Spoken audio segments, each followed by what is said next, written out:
I rode the Queen stage of this year's Tour de France Femmes up Mont Ventoux with 10,500 other people in the Étape de Tour, a gran fondo event that lets you ride the tour course with closed roads on the day before the pros race it. I went full gas on Mont Ventoux from Bédoin, and then I got to watch the women rip it up Ventoux as Cassini Adoma did the best climbing performance in the history of women's cycling. You might be surprised at the comparison with my time from the day before. I took the train from where I live in Nice out to Avignon and rode the short distance to my Airbnb in Bédoin. This event is so massive with over 10,000 people that they have to stagger the start in different waves.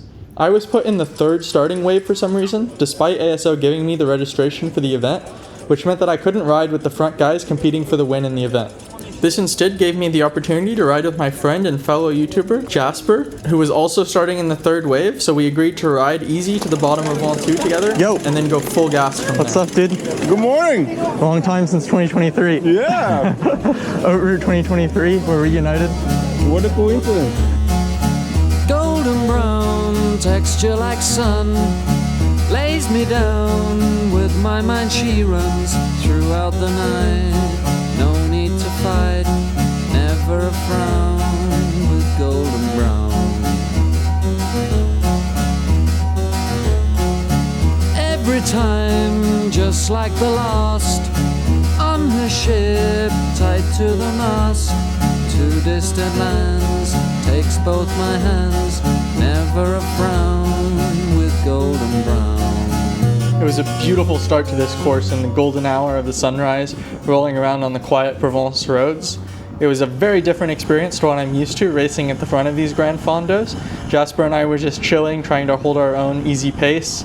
The roads were absolutely filled with people. There's so many people doing this event. We were just trying to not impact anybody else's day and trying to stay safe out there. Particularly on these descents, you have people of very different ability levels that maybe aren't as used to riding as Jasper and I are.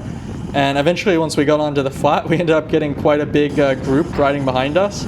We were just doing our own pace, but everyone was looking for wheels out on these flat roads, so we got a little bit of a herd behind us that we were shepherding through the flat roads to the bottom of Ventoux. There was about 90 kilometers of this flat, easy riding before we would get to Bédoin at the bottom of Ventoux. Jasper and I were just rolling through easy. We were wishing we had one of these tandems, maybe next year. We stopped at a couple aid stations. They were really hectic, so many people in each one.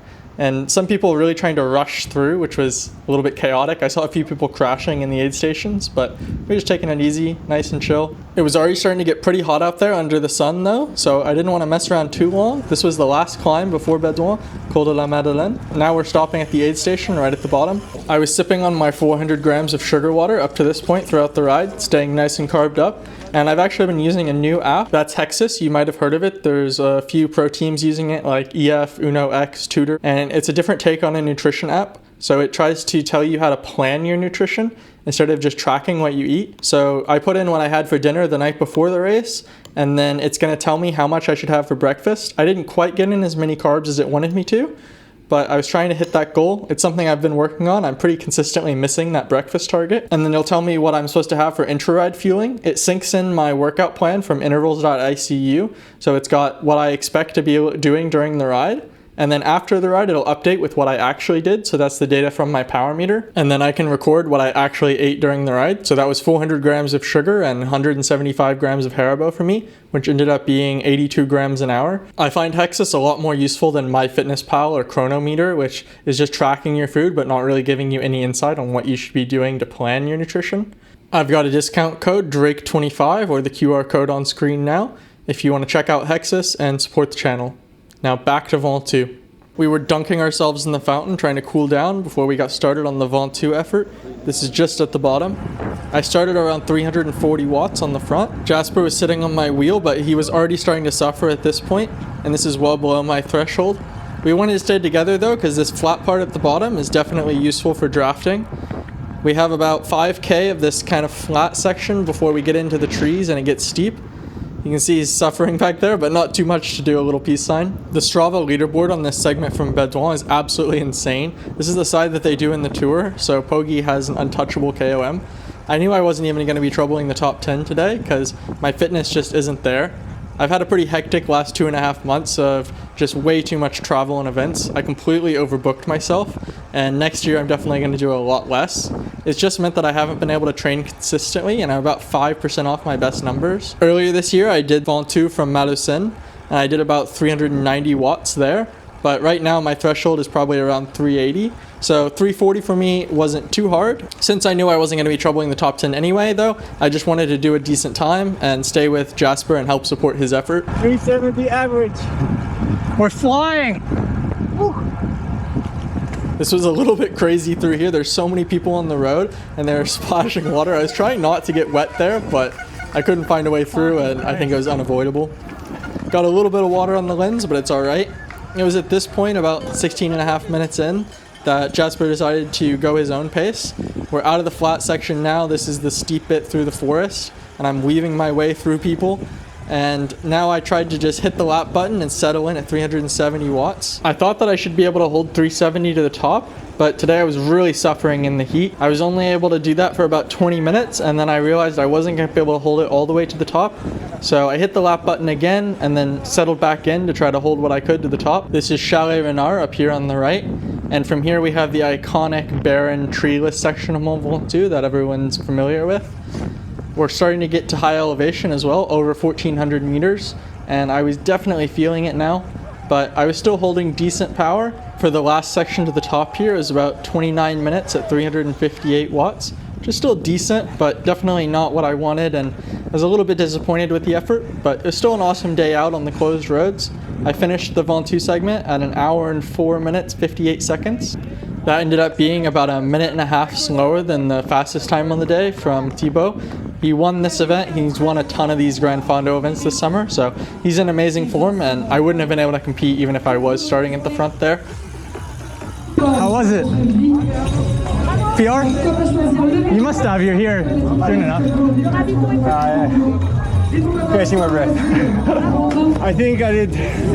It was a bit hectic at the top as they were trying to get people down, but I waited for Jasper to finish his effort. He was really happy with his effort, and he managed a 1 hour 12 minute PR from an effort that he did almost 10 years ago when he first started his YouTube channel. So it was cool to be a small part of his day. We had beautiful conditions at the top of Ventoux to finish out a really nice day. But now it's time to head back down, get to the Airbnb, and get ready to watch the Femmes come up the next day.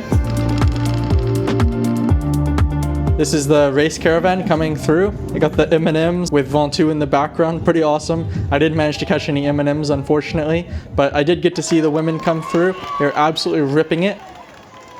And here's the comparison with Cassianelia Doma's record-breaking time on Ventoux. I was only 1 minute and 4 seconds faster, which just shows you the crazy level that these women are at. I brought out some pink bibs, especially for this event, and it was a really fun atmosphere there on Ventoux, getting to watch them come by. I would definitely recommend spectating one of these races in person if you can. Now I had to head back to Avignon to catch my train to Nice to watch the final 2 stages. I did a group ride in the morning of the day of the final stage in Nice. This was with Zwift and a few other partners. It was cool to catch up with a few former coworkers and get to show them the roads that I ride on every day. And the hype was already starting to build for the event as they had all the signs out and everything. It was a pretty cool atmosphere around Nice with all the Watch the Femmes signs and the whole city really getting ready for this finale. The race course was a circuit around Col d'Ez with 4 laps. And on the last lap, they took a slightly different way up through Chemin du Vinaigre.